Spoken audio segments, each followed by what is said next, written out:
computer is picking up a strange signal. Here, sir, you better take a look at it.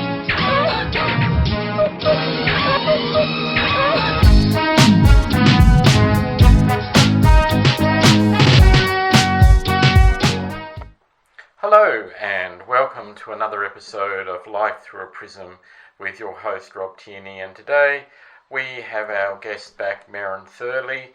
How are you going, Merran? Very well, thank you very Welcome much. back. Well, thank you. So we're continuing the series of your 50 plus years with guide dogs, and we're sort of doing a two-in-one today, aren't we? We are. So who are we going to meet today? Well, we're going to meet Leo and then Ida. Okay. So when did you first get Leo? Leo I got in about July 2008. Mm-hmm. And he was a beautiful boy, big boy. Mm-hmm. But I felt that because he'd come from the northwest, it was sort of appropriate that maybe I should, because I came from there too, Yep. that I should receive him. Mm-hmm. He was such a big dog. I thought, oh, I hope I can sort of get my time in with him. He was a brilliant guide dog, absolutely brilliant. What breed was he? He was, I believe, a retriever Labrador cross because of his colouring and his size, his standing. He was quite a tall dog. Oh, he was great to work with, but boy, he had me going because he was such a strong boy and a big boy. So how long did you end up having Leo? I had Leo for about 18 months, and I did think maybe I'd failed him. I hadn't, of course, but when you're trying your best to get the best out of him, and he used to see something in the street, and he was quite loud. Okay. And it was just this sound. I believe he sort of wore down from it, but as he got older, although his owner, but then, told me that obviously no, he still used to do it sometimes. I said, sure, but he never got out of it then. So that was sort of part of his personality. I think so. Yes, in fact, I'm sure so. So when did you start realising that Leo wasn't a good fit for you? Well, I'd fallen over a couple of times trying to keep hold of him on the walk when he had other ideas. Well, I think one of the crunches came when we went to the local post office. Then the post office was up here at the marketplace on the corner. And there was a loading bay round the corner, so there was often trucks there. Sometimes the truck there was a dog sitting up in the back. And one day one of them came down out of there, and of course I'm trying to hang on to Leo. He was very noisy, and I'm sorry that dog, I think he might have, but they managed to catch him, I do believe. But I always thought, I'm wrong in this business with this particular dog, and I mean I questioned it for a very long time, and then I thought, well no, I can't anymore. So I got in touch with the office in Hobart and so what was their response? Yes. What did they... well, let's have a look at it first. That's fair enough. And then came up, and I knew it was pretty much, going to be curtains because Dan had said that he would be there on the Friday afternoon. Long weekend in November. He didn't really want to go either, I meant to tell you. And that was really hard too. Break your heart, but there you go. But I did see him after that, and I know that he bonded beautifully with the man who took him on, because he was a weightlifter. Okay. So I mean that was Leo's class. That was. So he had someone that could match him. Yes, and who did match him. So what was the process after that? After you've let Leo go, what was the next step? The next step was to put another dog into that situation of a different kind altogether. And she was a different kind altogether. It was Ida. Yep. And she was a lady, that dog. Honestly. So when did you get Ida? I got Ida, and since it was a November long weekend in 2009, that Leo went on his way. But it was pretty much the same month that I picked up Ida, because she had been working in this area, I believe. I wouldn't have even known that for sure. But she just took to the job. Took her a couple of weeks, but we were out on a walk one day. Kim said to me, "Merran, I think Ida has decided that she's a guide dog." So how did you notice sort of that when it clicked for her? Oh yes. How did you know? You start to know these things when the dog actually responds to you, and when you do your commands for whatever you want done.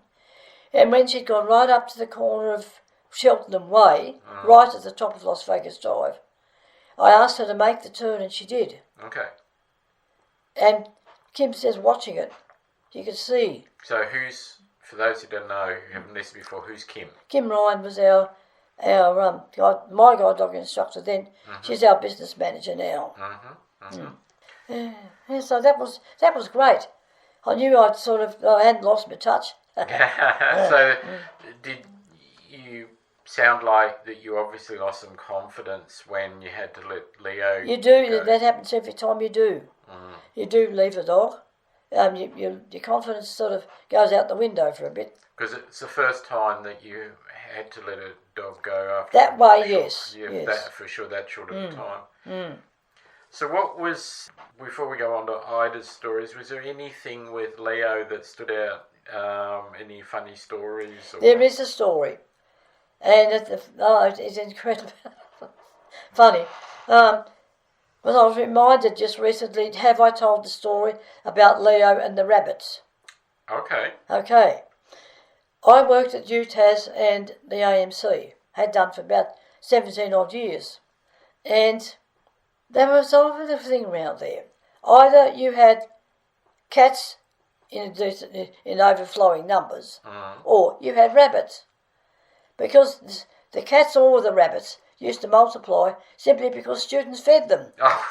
That was one very good reason when they stayed. So we were at the business in the winter of 2010, I think, of having lots of rabbits. And my Leo had foreseen those rabbits, so he knew that they were there. Okay, yep. And one day I was getting ready to come home. Often came home in the middle of the day, but that's how my hours worked.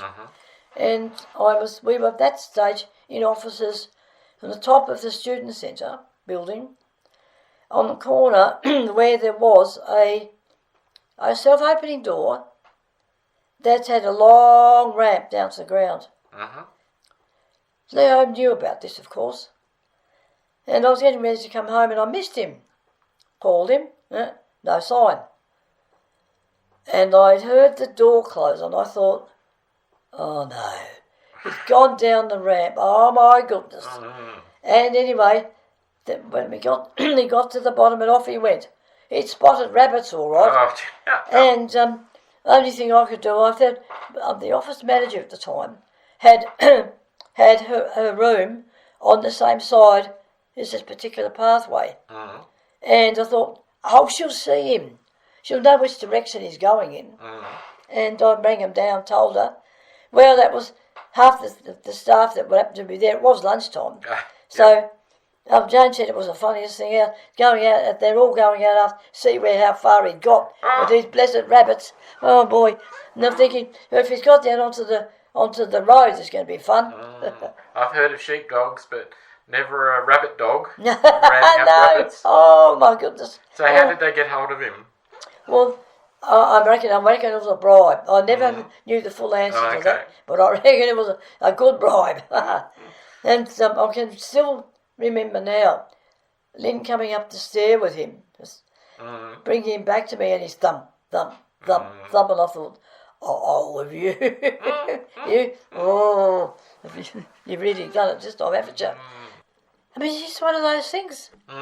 And because he was a country boy. You're right, yep. Yeah, rabbits were fair game. Yeah. And well, they get cleaned out, and then the cats come back again. Oh dear, I That did. seemed to be a rotating thing, wasn't it? It was. I don't know whether it still is, but it was then. So now we move on to Ida, and I sort of met you first of all when you had Ida. Yes, you did. That's right. You know, I can vouch she was a real princess. She was a princess. Lovely Absolutely. dog, Oh, lovely beautiful. temperament. Mm. So what was happening in your life around the time when you had Ida? At the time I had Ida, we were establishing ourselves at UTAS because there was a merger in progress, and we were in the library building where the student support office was. So we had to move first. Don't know why, but we did. We had to move first with the library staff. So we did. And it was sort of various roles of finding out things and sending information back. And I think to myself, well, it wasn't a very easy process to follow. It took us a long time. I still don't know whether they settled it to satisfaction in the end. So we had to go to UTAS. So I had to call in somebody from Guide Dogs to give me a hand with that. And that's when I first met Kim, actually, because she came to support what was going on. So, and she had to see what we were doing there, so she'd know how to help me. At other times. Yeah. So, and it was strange because I'm not really working in one place or the other. And then when I was, I had all these jobs to do with sending information back to AMC. So how did Ida go with all that? Oh, she didn't mind terribly, because of course she hadn't been much involved with AMC. So she was all with UTAS. So she was quite happy with that. Good, and a nice place to have a snooze. Nice place to run around at lunchtime and leave a message or two.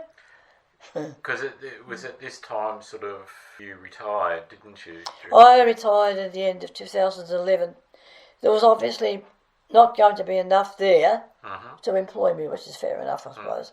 And so I decided then that it was time to go and to go on and do other things, which of course I did. So what was something that you and Ida sort of did together? Some of your adventures. Oh, well, of course there was always going to be adventures. We'd go in, but my mother decided about that time I don't want to go to town anymore. Without any warning, just one Wednesday morning, she says, I'm not going. Oh, right, okay. So then I had to work Ida around, had to go down to the Bank of New South Wales, do Mum's business there, go down to the Commonwealth and do mine, go to the post office for her, and then I used to go round to Harris Scarf. And I'd have a cup of tea there, and one of the staff that was on a break used to come round with me and then tell me where the taxi was parked, and we used to come home. We had to do that every week for a long, well, we'd had to do it from then on in. Yeah, so that was every week. And so I just sort of got into that routine. Oh, she certainly did. And she knew what she was doing, and she did it beautifully. And yeah, she was really great. And I was sorry to lose her too. So how long did you have Ida? Ida was with me until right at the end of 2017. And she retired. It'd be almost the new year, because that happened. That was a very quick turnaround. Because I took Jacob, started to work with Jacob first weekend or two in 2018. Yeah, so so we'll be talking about Jacob next time. We will. And he was a character. Sure was. I mean, as you said, but you know, my time knowing you, I mean, the dogs that I've met, well, definitely have their own character, definitely their own, you know, little person.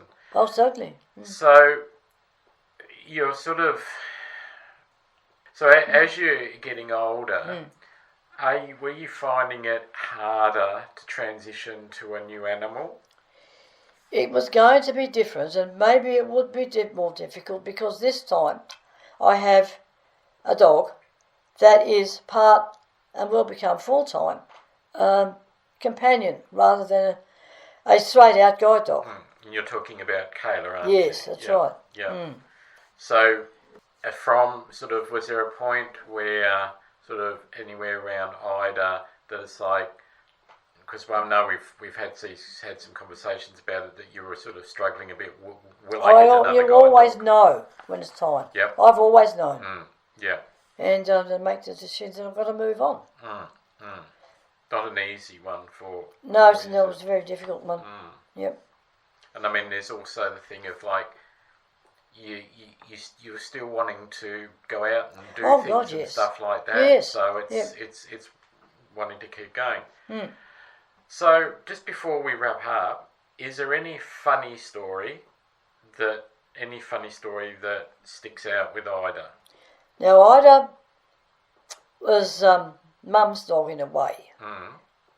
Now, when we got to about that 2017 stage, and I knew that my mother wasn't very well at all, what used to happen? I used to hear this, used to wonder what that was about. Ida had discovered, not without assistance of course, that my mother was having marshmallows with her coffee in the morning. Okay. So there wasn't only marshmallows for Mum, there was marshmallows for Ida. Completely pure sugar. Oh boy. And the girls used to come and tell me. But my mum used to swear them all to secrecy. But a few of them thought better of that and let me know. I wasn't able to completely stop it. No. Because, it was so well entrenched now. See Mum's walker? That means there might be marshmallows. And there usually was. So, Well, thank you again, Merran. That's okay. For sharing that story with us. And so, till next time, listener, take care and bye for now.